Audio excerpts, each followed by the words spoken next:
dalam keadaan sehat, dalam keadaan baik, dalam keadaan lancar, tidak punya masalah, tidak punya apa-apa, diajak bersujud, nikmati sujud, tapi ternyata mereka tidak menggunakan sujud itu dengan baik.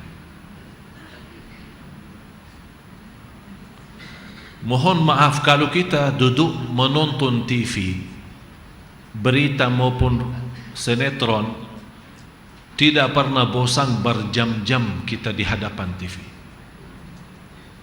Tapi jujur saja, begitu saya di masjid melihat beberapa orang dari jamaah salat, sunnah qabliyah maupun ba'diyah, salatnya itu tidak melebihi 5 menit. Tidak melebihi 5 menit. Seolah-olah kita sudah bosan menghadapi Allah di waktu salat.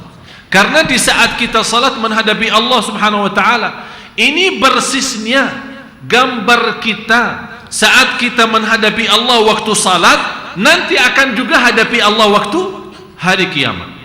Tapi bedanya apa?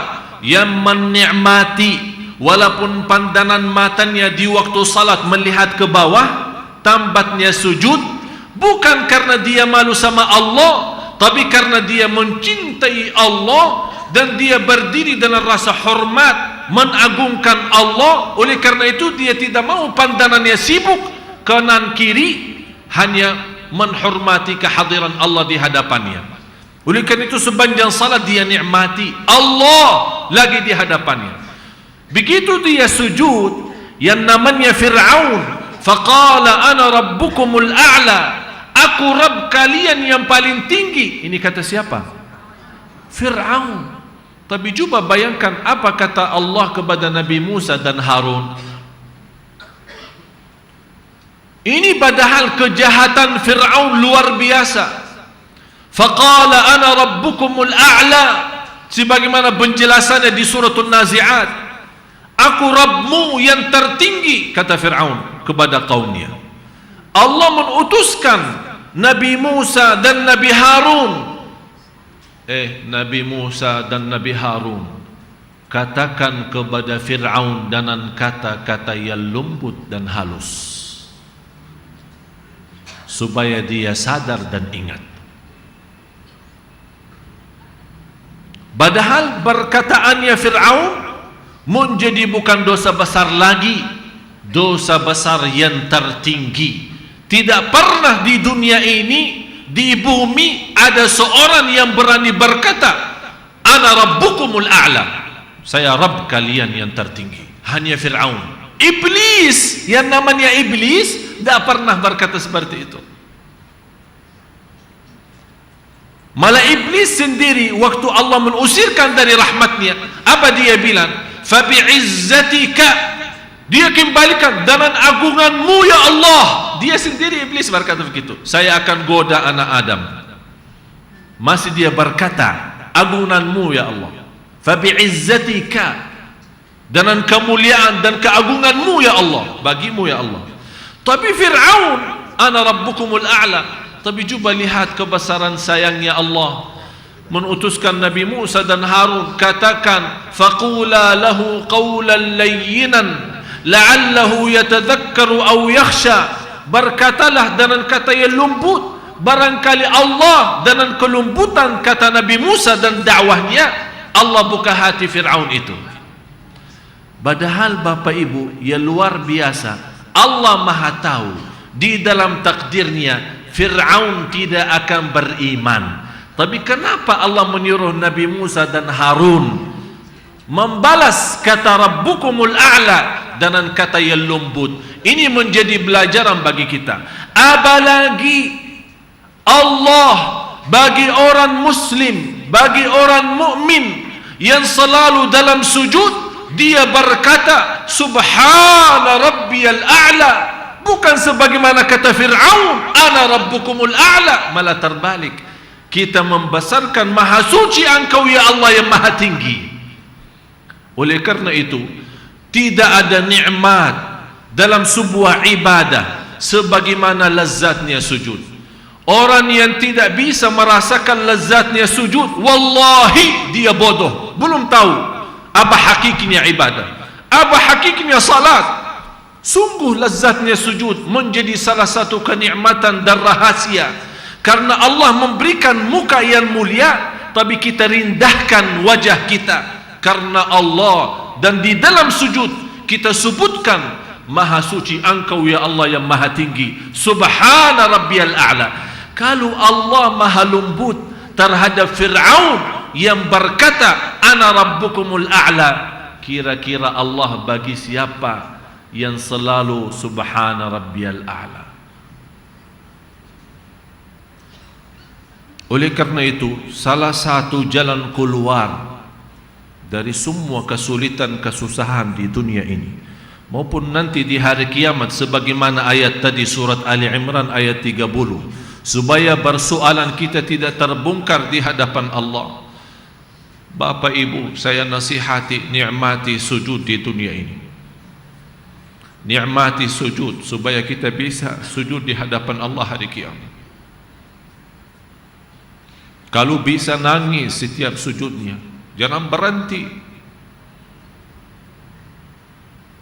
Sebagaimana kata seorang wanita di zaman Nabi Musa, waktu Nabi Musa menceritakan ada ummah yang akan datang umurnya di antara 60 dan 70. Apa jawabannya seorang ibu itu?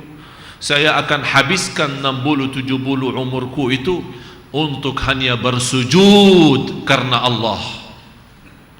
60 dia mau habiskan dalam sujud. Malah saya heran, orang lagi salat menghadapi Allah, begitu turunkan kepala, belum sambil menuntuh sajadahnya sudah bangun lagi. Belum menuntuh sajadah dan karpetnya sudah bangun lagi. Seolah-olah dia takut terkotor mukanya, takut gatal wajahnya. Padahal Allah menunggu bisikan doa di saat sujud. Oleh karena itu Rasulullah SAW bersabda di hadis sahih, aqrabu, karena kondisi sujud di dalam salat menjadi yang teragung. Jadi yang teragung di antara berdiri, ruku', duduk, tahiyat, di antara dalam salat yang teragung, yang termulia adalah sujud. Oleh karena itu kata Rasulullah SAW, karena sujud itu agung, kesempatan kita menjadi posisi terdekat kepada Allah. Kata Rasulullah, man isi banyak doa. Kenapa isi banyak doa hanya di sujud? Tidak boleh sujud apa doa dalam rukuk. Tidak boleh doa dalam rukuk. Kenapa di dalam sujud? Karena kita sudah bersedia merindahkan wajah kita yang mulia, yang menjadi pandangan yang dilihat oleh miliaran manusia di mana saja kita berada, dan selalu kita jaga kebersihannya. Kita ikhlas dan bersedia merindahkan, menghinakan karena Allah Subhanahu wa ta'ala, dan menaruh, bisa jadi tempat sujud kita belum tentu tempat bersih, belum tentu sajadahnya wangi, bisa jadi di basir, bisa jadi di tangga, bisa jadi di atas asfal, bisa jadi di atas lantai, belum tentu bersih, belum tentu bisa tahan panasnya, belum tentu bisa tahan kalau ada bau-bau yang tidak enak. Tapi kita merasa semua ini tidak ada arti karena kita sudah ikhlas dari awalnya bersujud lillah, dan saya mau nikmati lezat sujud itu. Oleh karena itu diberikan kesempatan, kalau sudah mulai menikmati rasa sujud karena Allah, berbanyalah doa. Karena doa di dalam sujud, anda dalam kesempatan terdekat kepada Allah, berdoalah di situ. Doa di antara doa itu, ya Allah, persoalan saya yang Engkau tahu, yang sudah saya sembunyikan dari mata-mata manusia, tapi Engkau hanya yang maha melihat.